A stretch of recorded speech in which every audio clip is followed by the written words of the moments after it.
नमस्कार प्रिय छात्रों, मैं PC Meghwal, senior lecturer electrical. आज हम subject electrical machine second subject code EE 306 का फर्स्ट यूनिट इंडक्शन मोटर में vector diagram of N induction motor का अध्ययन करेंगे। प्रेरण मोटर का सदिश आरेख। हम जानते हैं कि इंडक्शन मोटर के दो मेन पार्ट होते हैं, स्टेटर और दूसरा रोटर।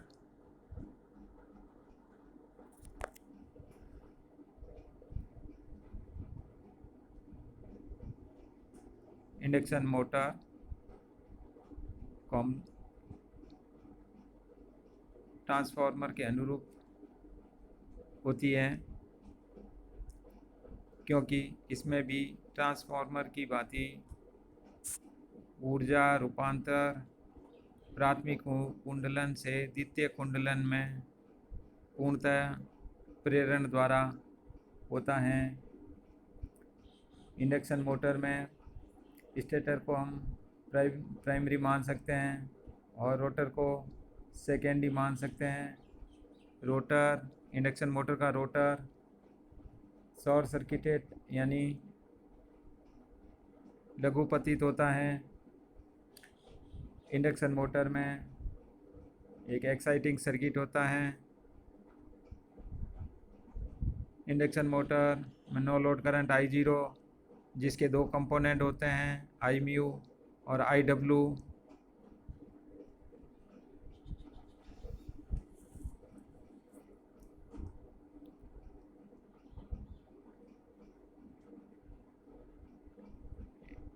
इंडक्शन मोटर में magnetizing current I mu transformer की मैग्नेटाइजिंग करंट से बहुत ज़्यादा होती है।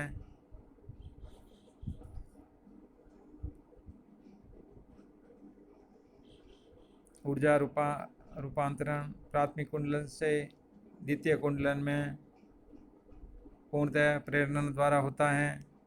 प्रेरण मोटर में स्टेटर कुंडलन को प्राथमिक तथा रोटर कुंडलन को द्वितीय कुंडलन माना जा सकता है।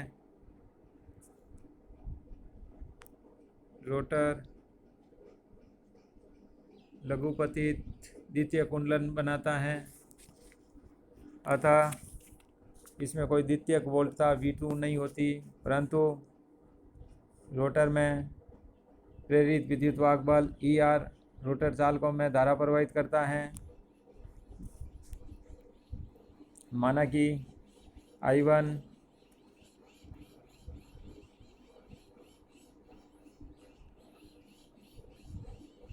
स्टेटर धारा प्रति फेज है, I2 रोटर करंट प्रति फेज है, V1 प्रयुक्त वोल्टता प्रति फेज है, X2 रोटर रिएक्टेंस पर फेज है, S स्लिप है, I0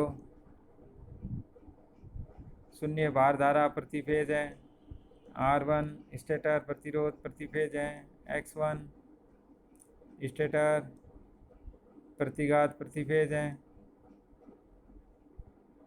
रनिंग कंडीशन में रोटर EMF प्रति phase ER equal to I2 ZR equal to I2 under root R2 square plus SX2 whole square होगा।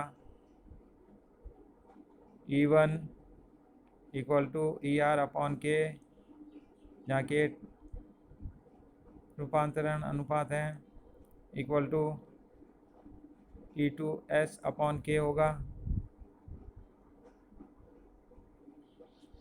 नो लोड करंट I0 के दो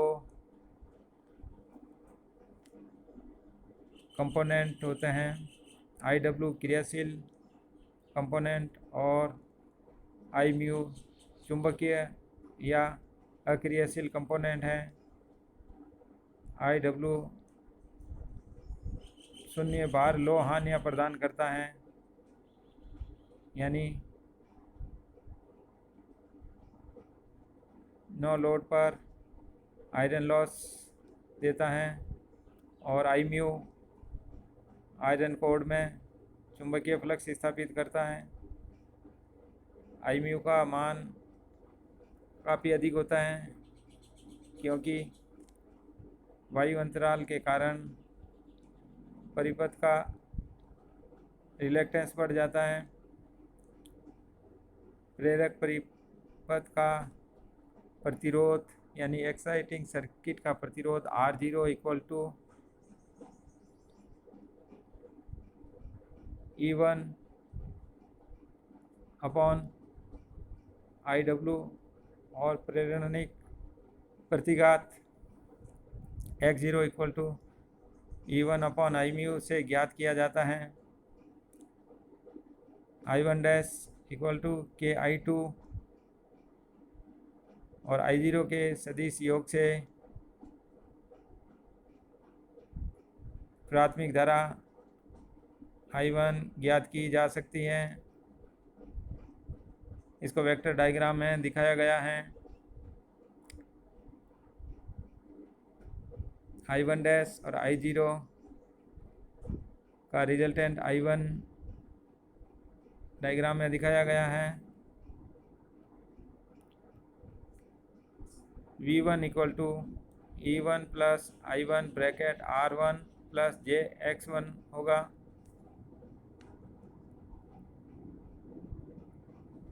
rotor धारा आवर्ती स्टेटर धारा फ्रीक्वेंसी से S गुना होती हैं, अतः रोटर धारा द्वारा उत्पन्न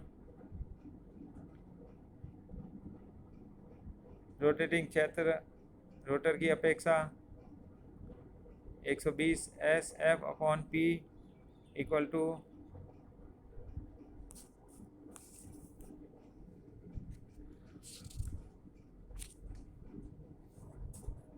NS इंटू S चाल से चलता है। अब रोटर की प्रसामान्य चाल N equal to NS minus NS S equal to NS bracket 1 minus S होगी। इसलिए रोटर के गुणमान क्षेत्र की चाल स्थिर रोटर की अपेक्षा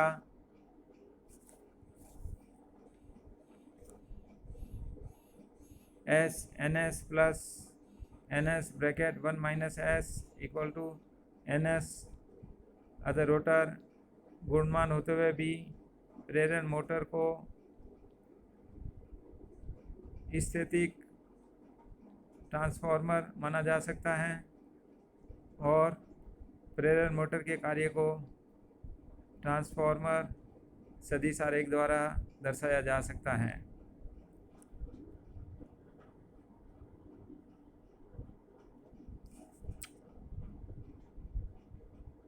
इंडक्शन मोटर में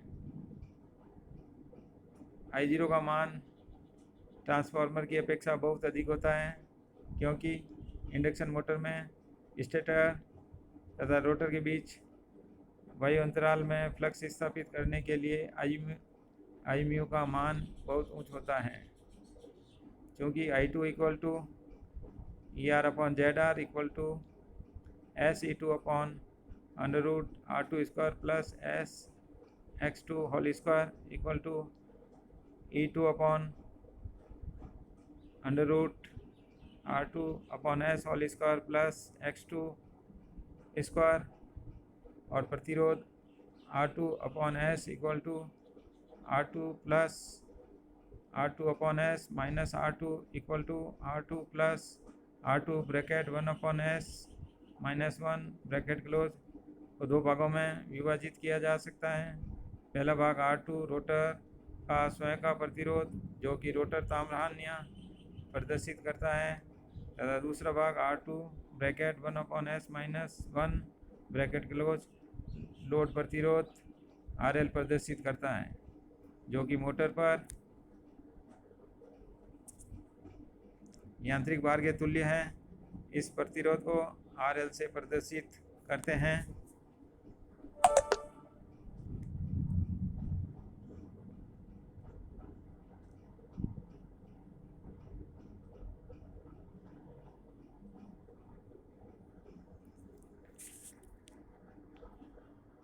वेक्टर इंडक्शन मोटर का वेक्टर डायग्राम चित्र में दिखाया गया है।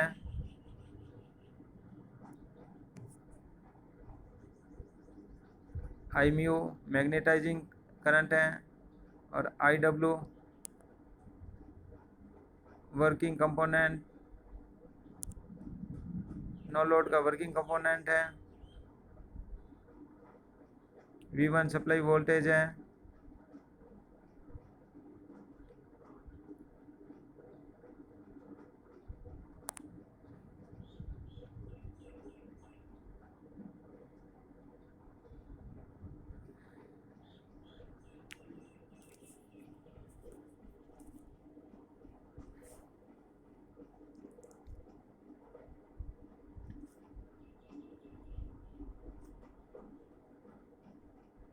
I1 डैश और I0 का रिजल्टेंट है।